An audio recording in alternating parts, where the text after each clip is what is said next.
So now I have conclusions. I have conclusions about the NBA Finals. First, LeBron James, loser. It's official. I actually resisted that throughout, and people were ready to call him a loser, halfway through the finals.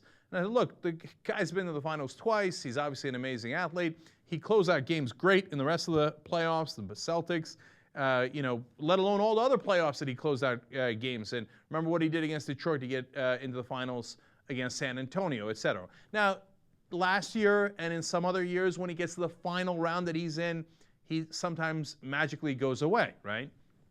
But I thought the jury was still out. And I'm actually, even though I have this reputation of labeling people winners and losers, I'm actually very slow to do that. No one believes that. Anyway, but in this case, we have enough evidence. Look, it's a number of things. Number one, where the hell is he? Okay? If I was a coach, I would say, okay, LeBron, and they probably did tell him this, but he just won't do it. In the beginning of the game, not at the end of the game, beginning of the game, here's what I want you to do. Take the ball and drive it to the basket 28 times in a row, okay? I don't care. Just drive to the basket. I need you to get to the basket, right? And he just doesn't do it, right? Let alone the third and fourth quarter, right? But it got weirder and weirder. Number two, my God, why aren't you getting rebounds? He got 2 rebounds in one of the games. You're 6'8". You're maybe the most athletic guy in the league. It is totally unacceptable not to get those rebounds. Because if you're not shooting well, it happens, man. It happens to everybody. It's not a big deal. Some days you shoot great, some days you don't. At least help the team win by going and doing other things like getting rebounds.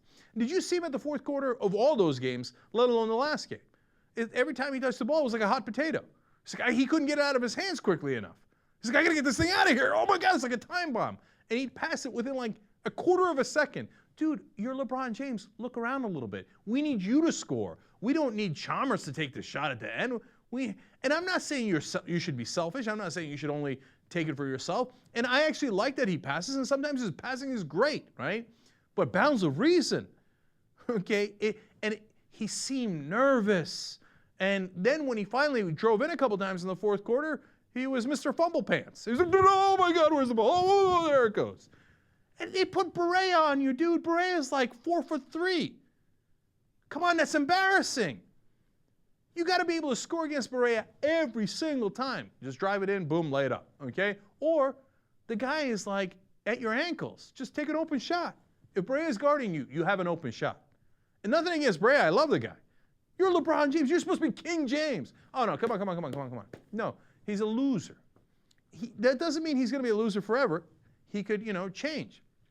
It happens. And, he can grow and he can mature, etc. But you can't post up Barea. You can't close these games out. You can't do that. No, I'm sorry, man. Can't play with it. Can't win with it.